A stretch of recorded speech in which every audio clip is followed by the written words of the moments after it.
Welcome to another episode of On the Bench in Isolation, and I can't begin to explain to you just how excited I am about this week's guest. Now, you may know her as Irene Roberts from Home and Away for the past 27 years, and today, Irene's very close friend, Lynne McGranger, joins me on the show.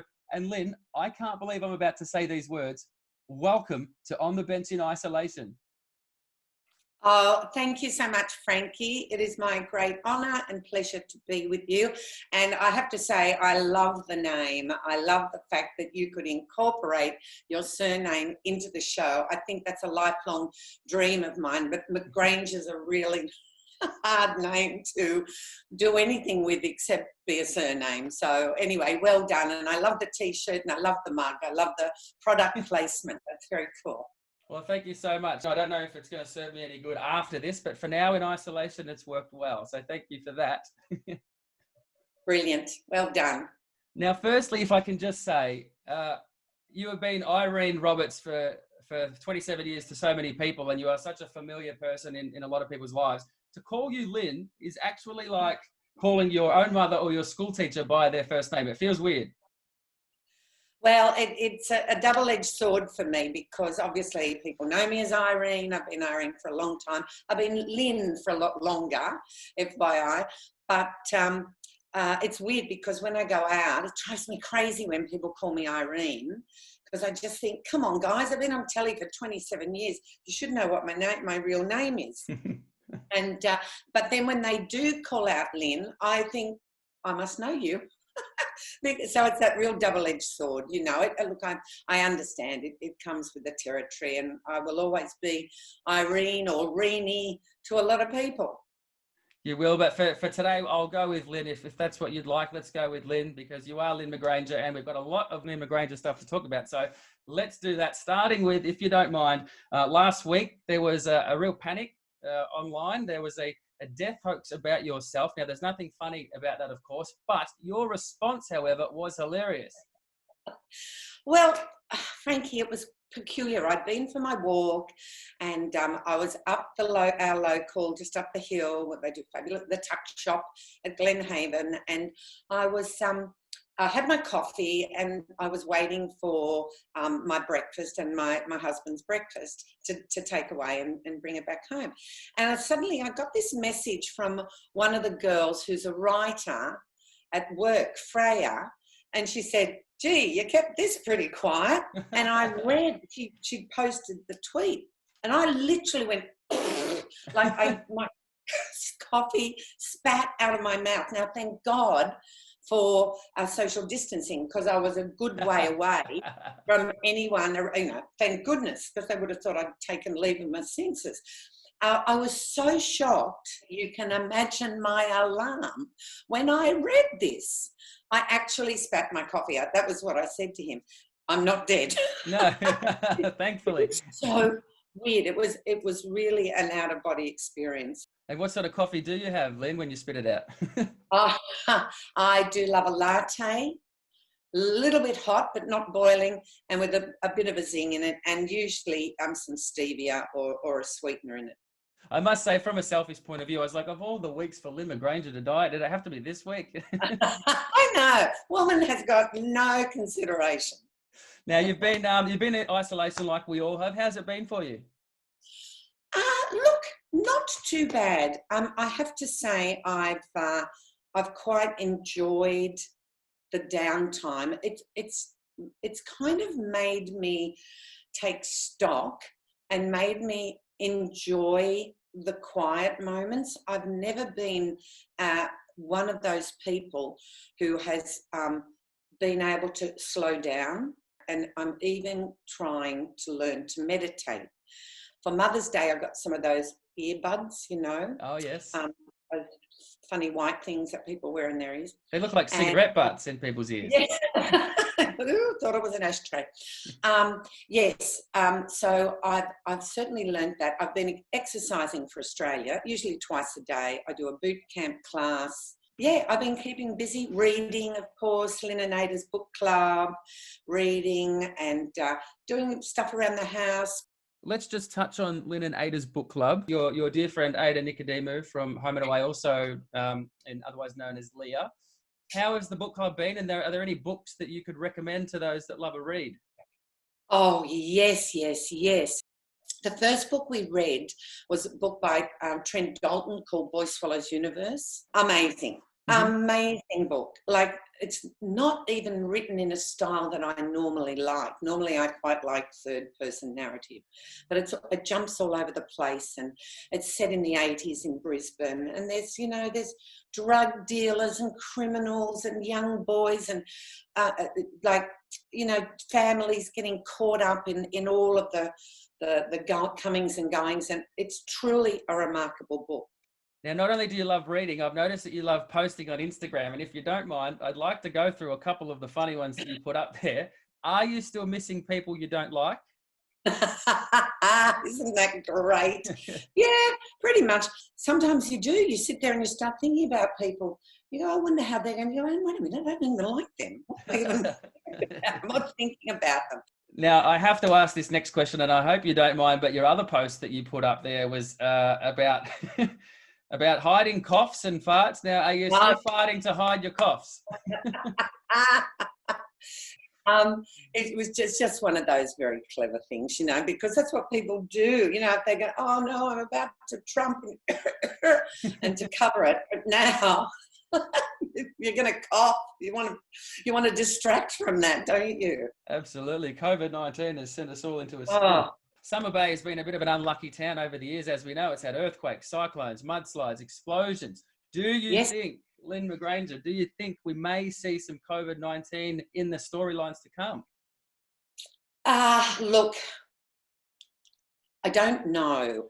The thing is, where we've left off, where we've had to stop work, is in the middle of storylines. See, you've got to also realise that what we had 4 months in the can. So consequently, by the time you get to any COVID storyline, God willing, it's all done and dusted. But you see, I guess they're keeping their ear to the ear to the wheel. What do you keep your ear to? The ground. The ground. Keeping their ear to the ground too. They're talking about the second wave. So who knows? Yep. Frankie? Maybe they may down the track gradually weave a story in. Lynne, do you ever find yourself sitting down in front of the TV at 7 o'clock watching yourself on the television? Look, very, very, very rarely. And my secret watching is I love Bargain Hunt on 7. I'm such a nana. I love a Bargain Hunt. Now, half of them are about 8 or 9 years old, but I still watch it. I love it. But it's still Channel 7, even though it's not Home and Away. Now, one thing we won't see on the TV this year, unfortunately, is the Thelogies that were recently cancelled. Will you miss the Thelogies this year? Look, to be blatantly frank, Frankie, I'm a bit over it. Having said that, now that we're not going this year either, next year, maybe I might. So we'll see, honey. We'll see. But in answer to your question, not really. Not really. Not at the moment. Well, Alf, of course, who's Ray Ma, he's already won a God Logie. I was going to start the campaign for Lynne McGranger 2021, but it doesn't sound like you want that. Look, I don't mind a trophy now and again. I got one for, I was runner-up in Dancing with the Stars. I've got my little silver balls, and I won a, this is ridiculous, I won a voice, a lip-syncing competition. Not only can you do all that, but you can sing. And you did an album this year that came out, Songs from 1998 with Greg Gould, and it was raising money for breast cancer and the Olivia Newton-John Foundation. Just before we get to it, I'm going to show everybody because it's brilliant, and then we'll have a chat afterwards. So this is Lynne McGranger, Who Can Sing. So I walked under a bus, I got hit by a train, keep falling in love, which is kind of the same. I've sunk out at sea, crashed my car, gone insane, and it felt so good, I want to do it again. Well, Lynne McGranger, who would have thought? Where have you been hiding that one? Look, I've always fancied myself as a bit of a rock chick, to be honest. And I've always enjoyed singing. I've never really been trained or taught properly. My breathing leaves a lot to be desired, but Greg was amazing. Well, it was brilliant. And the first time I heard it, I was like, wow, Lynne McGranger. Are your vocal pipes warmed up today, Lynn? Are they ready for a little tune, do you think? Wow, what do you want Because me to do? I've been trying to learn in isolation the piano. Now, I'm terrible, but I've tried to learn the chorus to the song you sang with Greg. Okay. Now, you can say no, but we can have a go at this if you like. Okay, I want to hear how bad your piano is first. Or can you could probably play. No, I can't. I can only play a couple of chords. It just happens to be a couple of the chords that are in this song. So we'll give it a go. I'll just take my ear off so I can hear you too. All right, so we're going to come in from the chorus. Just play me a little bit and I'll try and come in. All right. Because I'm terrible with these F sharp minors.